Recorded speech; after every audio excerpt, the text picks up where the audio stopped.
Hey, Austin, what's going on? Ricco, how are you? Doing pretty good. How are you, man? Oh, doing great. Okay. All right. So first, I just want to thank you for your time, in your busy schedule. You do a lot of things for the Celtics, and it's very similar to what I do for Celtics gaming. And now that the NBA 2K Draft is here, it was just perfect timing for us to sit down and for me to pick your brain and learn about your draft and scouting experiences. So outside of the talent, of course, what are some things that you look at a player for, like intangibles and for its character that it really sticks out to you? Yeah, well, we do a lot of work on that. We talk to a lot of people around the player. We can't talk to the players themselves until late in the draft process. So we do what we can, talking to their coaching staffs, training staffs, former teammates, these type of things, to get a real picture on who this person is, right? The general theory is that who they've been will be more likely who they'll continue to be. And so we try to get that nailed down as best we can. And, personality, we don't spend a ton of time. I mean, there's a lot of different ways to win and to be a good player, and personalities all change, but certain things are, kind of constant. You got to be competitive. You got to be hardworking. You got to be dedicated, and you got to be able to work within a team framework. The short answer is you got to be better than your problems. Yeah, yeah. So it's a way with talent and some off-court stuff, and it's got to, the best players are elite at both. Yeah, that makes sense. Do you is it like a place to where you sometimes take a risk on a player that kind of out of your tradition that you look at, or your principle? Yeah, I for a mean, team? you're always kind of gambling a little bit. The draft, we don't really know. I mean, predicting 19-year-olds, how they'll react to a whole different level of competition and fame and money and scrutiny and pressure, and how they'll deal with that is anyone's guess. I remember talking with Doc Rivers about his own son, Austin Rivers, in the draft. And Austin was a great high school player and has had a good NBA career, but predicting how he would do, even for his father who knows him, well, it's hard. Yeah. It's hard, right? So I always use that as an example of how hard this really is. Even when you know everything about a guy, it can be hard to predict. So there's a certain amount of risk you take with everybody. At the top of the draft, there's a lot of times where you get kind of the three things we look at are talent, production, which is all the statistics, right? We do some fancy stuff and some basic stuff with that, and then all of the character stuff you're talking about.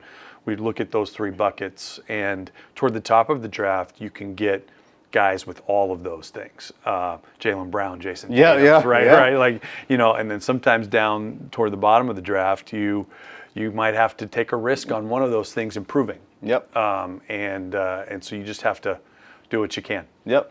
Yes, sir. So has there ever been a draft to where you feel like it didn't go your way, but at the end you feel like you're in a better spot? Yeah, I mean, the draft is just one aspect of team building, right? We have free agency, we have trades, and they all kind of happen at once. On draft night, you're talking about 1 million trades.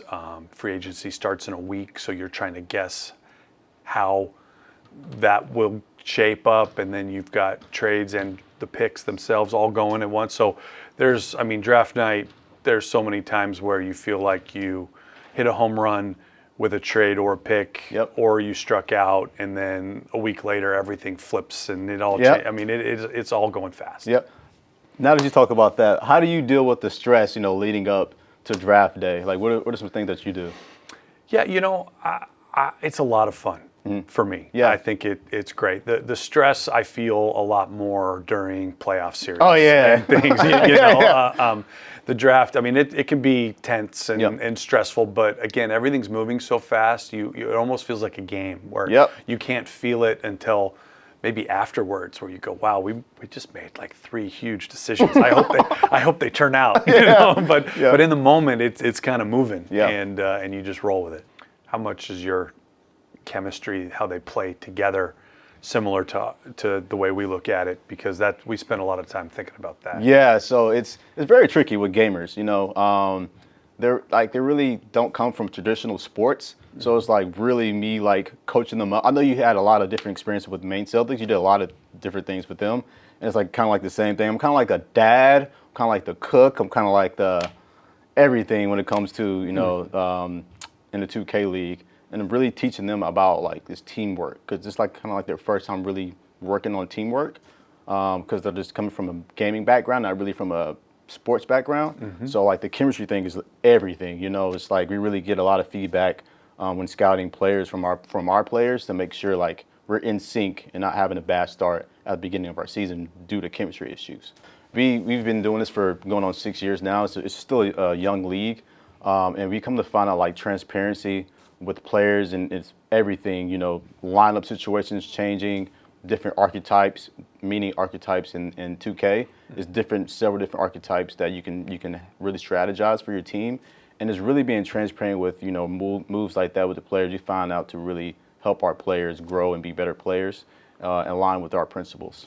Those conversations can be hard sometimes. Yeah, they get really upset, but at the end of the day, I feel like they respect me more that I'm being upfront and transparent rather than me doing it at the last minute around game day. It's a good thing you only have 5 players, because you don't have to bench any of them. Yeah, right? I mean, I wish I could bench players.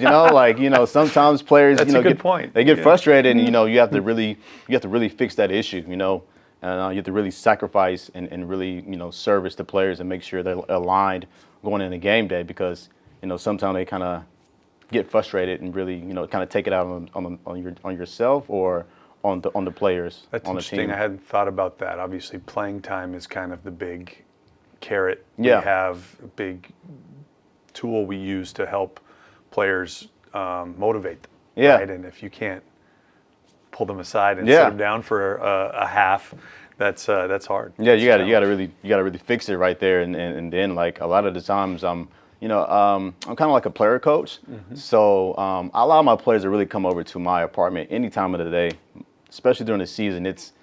My phone is always open 24/7 every single day. So I really like to have my players come over and really get to know them as a person more than just a player, so they feel more comfortable with me making those hard decisions when it comes to their play style. In the 2K league, everything is really online scouting. I know you guys get to see in person type of thing and having a combine. Everything is online in person. What is kind of like your plan leading up to like an in-person, face-to-face combine, workout type of thing with a player? So we do a ton online as well, right? Yep. We watch a ton of film. Yep. That's the main scouting tool we have. Yep. And then everything else in person is just filling in little gaps. So the most important thing for us before we meet in person is to do all the work, online. We want to know strengths and weaknesses about them on the court and as a person, some of the things that people have said. So we'll talk to a lot of people about them. How hard do they work? Are they the first in the weight room? Are they the first, in the gym?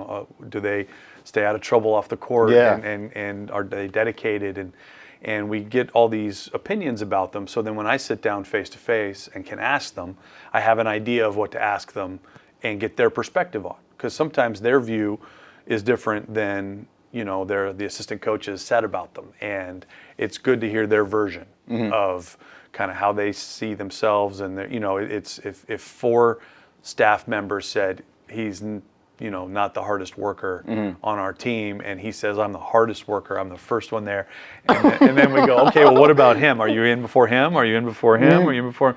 Well, no. Catch them off guard. You have an idea, Yeah. but if we didn't do that work beforehand, we wouldn't know, and we might just accept the answer, right? Or just distrust all the answers. But you have a little bit of context there.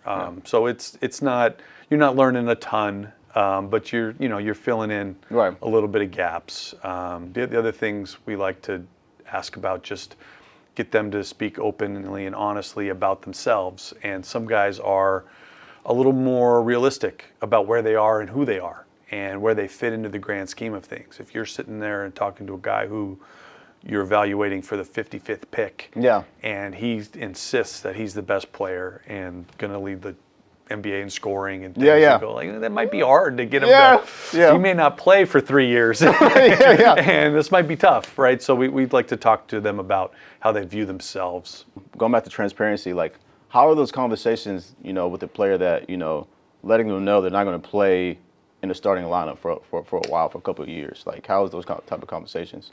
Yeah, I mean, it can be hard. I think that players usually take these things pretty well, and they understand how good everyone else is and how hard it is. It's often the people around the player that are less accepting. The agents, families, they don't understand. They're not in practice every day and don't know, like, hey, all these guys can play.